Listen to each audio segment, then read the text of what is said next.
Boyfriend, 28M, keeps blaming me, 23F, for things I have no control over. He does this all the time and it is so stupid. For example, we are separated due to the pandemic and cannot see each other all the time. Him and his friends play an online game and he wanted me to join. I said okay. Essentially my computer can't run the game. He says guess you don't want to spend time with me and you got me all excited for nothing, so thanks.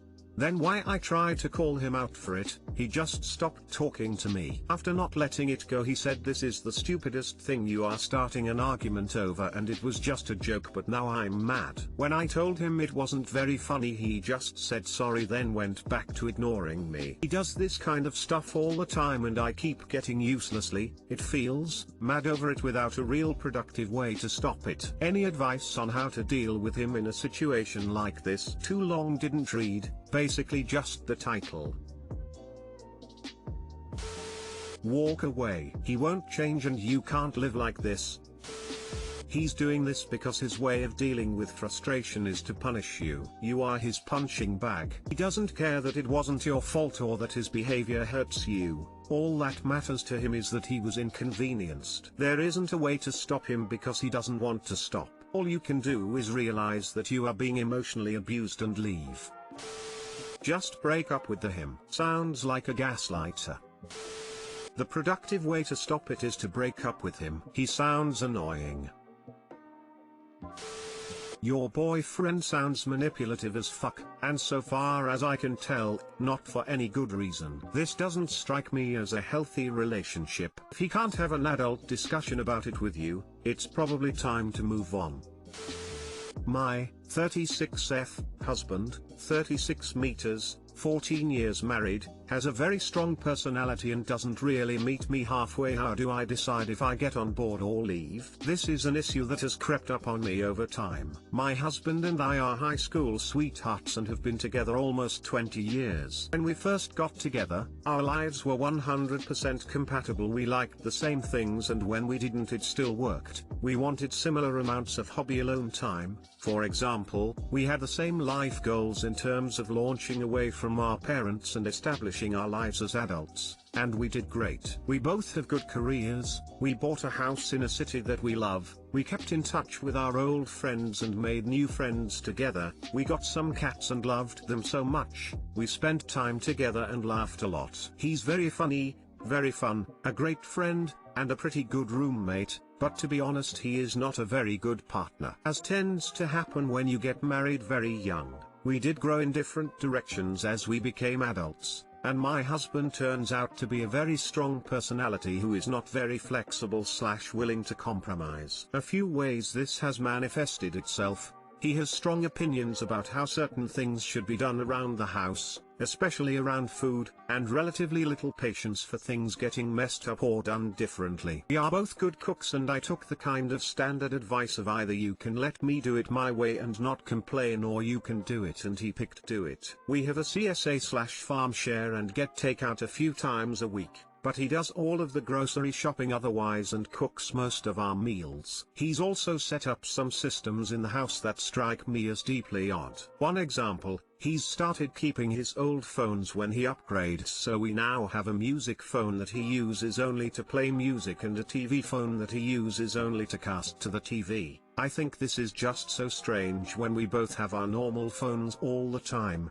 They can easily be used for these functions, and it just adds clutter and more things that need to be charged. When he pitches something like this and I have a difference of opinion, he'll say something like he's going to try it anyway and I need to give it a shot. He gets really into his hobbies. In the past 2 years he's gotten into both D&D and camping in big ways. I'm not into either of those things and that's okay, I have my own things to do. But he gets pretty obsessed. Anytime there is a moment of silence he's thinking about his next D&D session and he'll talk to me about it for basically as long as I'll let him. With quarantine this past year he leaned into the camping extra hard as a way to get out of the house safely. I love the outdoors but would much rather sleep in my own bed. but I did go camping several times, including for 4th of July, his birthday, and Halloween. He went on his own a bunch more times. I am definitely happy to compromise, but there's not much going the other way. When I said, hey, what do you want to do for Halloween, he already had the entire plan in his head, and my only decision was whether I wanted to come along or be alone for Halloween. To go along with the hobbies, he buys a ton of stuff. He got really into grilling, and we have 2 big green egg grills, which are very pricey,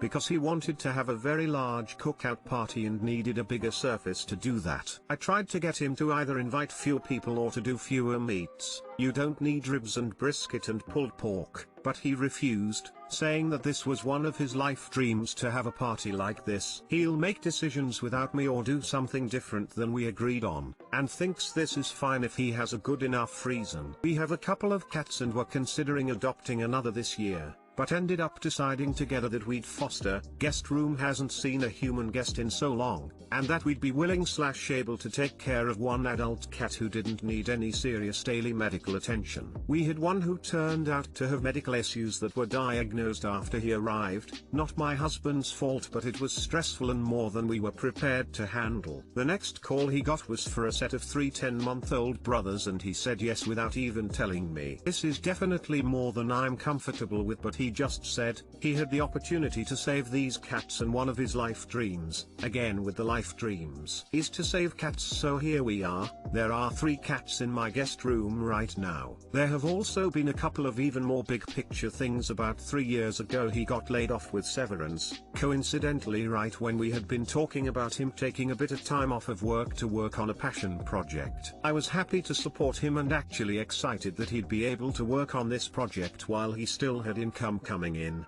All I wanted was a budget for how we'd survive on my salary and for him to actually do stuff during the week. But he said he needed a week of vacation, which turned into 2, which turned into a month, which turned into until after our summer vacation, which turned into something else, and so on, until he had been unemployed and pretty much doing nothing for 8 months. He found a new job relatively easily, but kept talking to our friends and family about how he just needed a break so badly, and it was so great to take time off, with no, and it was all made possible by my wife, or really any nod to the fact that I was not on board. No budget was ever made. There are probably 2 to 3 of these really big picture things, and this is the one item where he swears he has learned and that nothing like this will ever happen again. About 2 years ago he got really obsessed with the idea that he'd never had sex with anyone but me, and ultimately we ended up opening up our relationship. In the big picture this doesn't really belong on the list because I was actually 100% on board with it, especially since it would take care of some of these problems I'm listing here. Much easier to be happy with my husband going on a bunch of camping vacations without me when I can spend the weekend with my boyfriend, but these issues have cropped up in a lot of the details. He had sex with a dude in a steam room on vacation literally the day after we declared that we were officially opening up.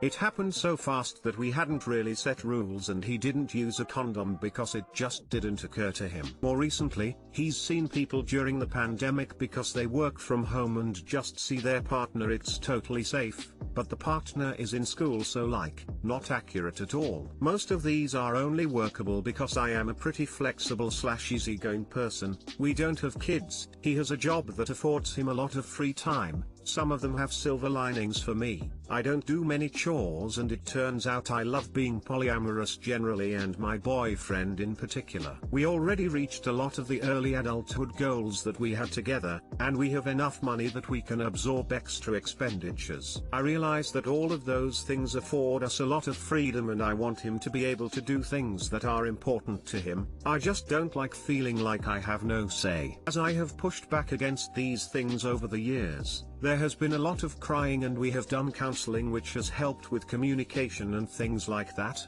but hasn't changed this overall pattern. I've pretty much arrived at the conclusion that his life is very much the husband show, and I am welcome to take part and live my life alongside it. but there is just not going to be much in the way of us working back and forth together about what our lives are going to be like. So, my ultimate question is whether this is enough for me. I still love him so much. The idea of not having this life that we've built together is so painful. But I just don't feel like this is what I signed up for. I think I could be happy if I stayed, but I would very much have to just let him do whatever he wants and make my own life in parallel. How do I decide if this is good enough? How do you leave someone who you love and who adds so much to your life because they just don't want to meet you halfway? Too long didn't read. As we've grown older, my husband is really attached to doing things the way he wants to do them and isn't really willing to meet me halfway. Still get a lot of great things out of our life and our relationship together, but I also feel like it just isn't enough. How do I decide?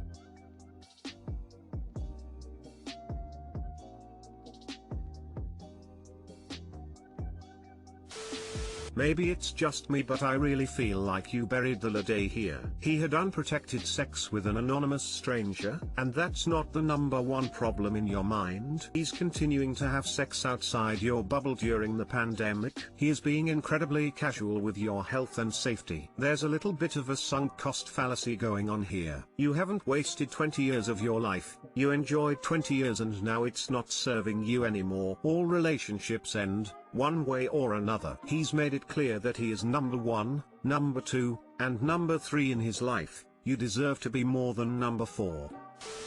I would ask him why his life dreams have to crush your well-being, why he thinks it's okay to follow his dreams without first talking it through with you and trying to find a way to make it not cause you problems, why none of his life dreams are taking your well-being into account. Adding living beings to your home without your consent is way over the line. A lot of this is small stuff like the phones, which are annoying, but probably pretty easy to live with as partner's weird quirk. But he's gone way further in a few of these, and he needs to explain why he thinks it's okay to be selfish. It's time he gave it some real thought. This kind of seems like a nuclear option. Although your relationship already seems non-traditional, what if you move out but still see each other? I had a professor in college who was married and loved her husband, but they didn't live together. Also, for what it's worth, I really hate the concept that years spent in a relationship that ended is automatically wasted time when it's over. It was time that you spent with someone you loved and you were happy. That's not a waste. It's also not a reason to keep doing it if you're no longer happy and your partner knows of the problem but isn't actively trying to fix it. You are justifying his actions because of the amount of time you have invested into the relationship. Think about it like this: if you were 2 years in and these problems were cropping up, would you still be with him? Why stay if you think you can just put up with behaviors that you're not happy with? Healthy relationships take compromise on both sides, and it sounds like you are the only one compromising and that opinions don't matter. You are putting too much weight on the length of time you have been together and not enough on her self-worth and the value of her time in the future. I would rather waste 20 years than be stuck for another 30 unhappy and feeling like my input isn't acknowledged or my words don't matter. I don't have anything of substance to add, but your husband's life dreams, like hosting a grilling party and fostering cats, made me think of the running Simpsons joke where Homer always has a new life stream and Marge always reminds him of his previous one. Your life stream was to eat the world's biggest hoagie and you did at the county fair last year. My 19M coworker, 24F, has been hitting on me and she intimidates me. How do I talk to her? I started working for this company a year ago and I don't always see this co-worker. Our company is a smaller company and I work at the warehouse location and she works at the store location. We have less than 20 workers total, so it's not a huge company and our boss is a great boss. Well, I see my co-worker sometimes on weekends. Warehouse is closed Sat/Sun, and when they need help I go there, and I also go to that location to deliver/pick stuff up. She is Bo today I fucked up. Ever since the day I started working there she has been good with me. I like her and she's a good person, and she is also Bo today I fucked up. Like, she has the most Bo today I fucked up blue eyes I have ever seen. She started being a little more comfortable with me these past few weeks that we have seen each other more often. She openly flirts with me, She gets touchy with me, and she straight up just aled me for my phone number. I know these aren't solid signs that she's into me, but she has said some things that make me think she likes me, and it intimidates me because she's super beau today I fucked up and a good person. How can I talk to her? I have no experience talking to girls and I've never had many girlfriends and I need some help. TLDR, my coworker asked for my phone number and flirts a lot with me at work. I lile her, but she intimidates me.